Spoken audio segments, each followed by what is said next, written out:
Okay, so this is a first for me. I'm going against my better judgment right now to defend a billionaire that I really don't like that much.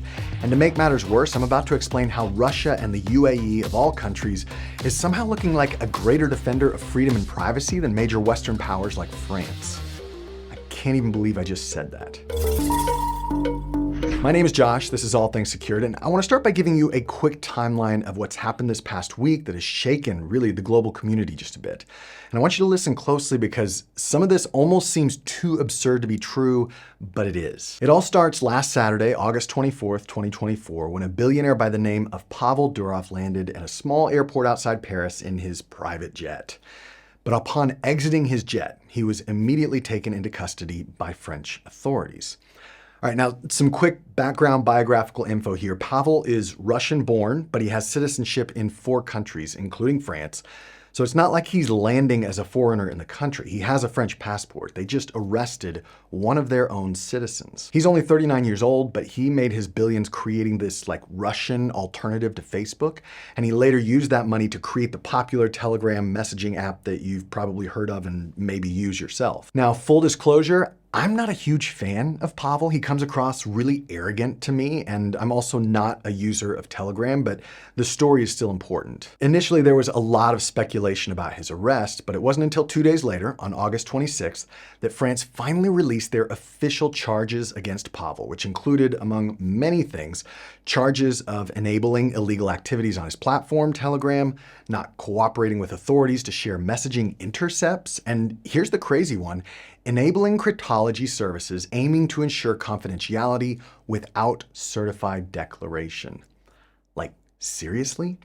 In other words, France is saying, hey, you're providing encryption for privacy when we haven't certified that you're allowed to do that.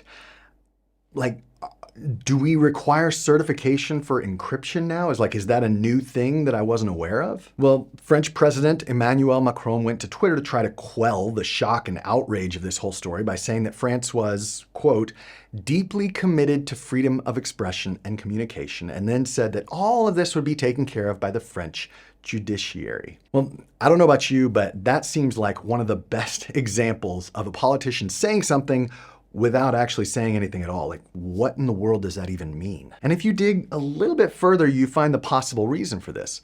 President Macron and his political party are apparently avid users of the Telegram app, whereas a lot of the judges are really against it. So it sounds like there might be some kind of infighting in the French political world. I have no idea. But check this out. On Tuesday, August 27th, 4 days after Pavel's arrest, 2 crazy things happened. First, Russia made a public call on France to put forward some at least serious evidence to back up their claims. Otherwise, it constitutes, and this is a direct quote, a direct attempt to restrict freedom of communication. Whoa, did Russia just school the Western world on the importance of privacy and freedom here? I think they did. That same day, the United Arab Emirates jumped in and asked France to treat Pavel fairly.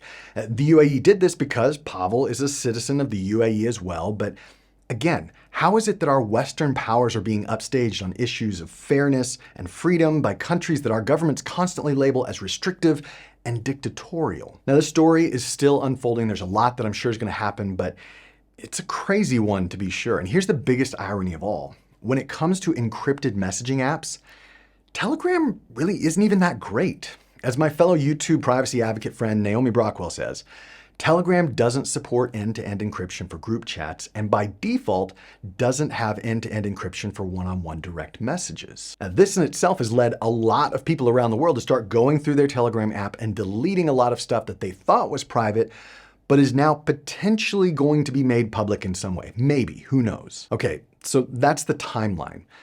But what does this mean for all of us? First of all, who knows what's going to happen to Pavel and Telegram, but the fact that a Western power like France is shaking the foundation of our right to privacy, that's a little bit scary to me. I mean, consider this. Would you hold a safe company liable for what a person stores in that safe? Of course not. I mean, can we hold a postal service liable for delivering a parcel that contains some illegal substance or a letter that is planning a bank theft? I don't think so. Now, when you're using encrypted services, whether that's an email provider like Proton, messaging apps like Signal or Telegram, or even cloud backup services, the issue at hand here is whether or not we have a right to privacy in these places. Now, hear me clearly. I am not condoning illegal activity in any way. But just as the police have to have a warrant in order to enter my residence, at least in the United States, isn't that reasonable to expect for our digital lives as well? And if they find a locked safe in my house, is it fair that they get mad and arrest the CEO of the safe company just because he designed the safe so that the company themselves can't actually unlock it? Does that make sense? Like I said, I don't use Telegram and I'm not a huge fan of Pavel Durov, but this arrest is alarming, and it's worth watching closely how our different governments respond and what happens here. Privacy is never on by default, but if we lose the right to even turn it on, what does that leave us with? Well, thanks for taking time with me today. If you enjoy these kinds of videos explaining what's happening in the world of privacy and security, be sure to subscribe to the All Things Secure channel and share this with anybody else you think would be interested. Take care.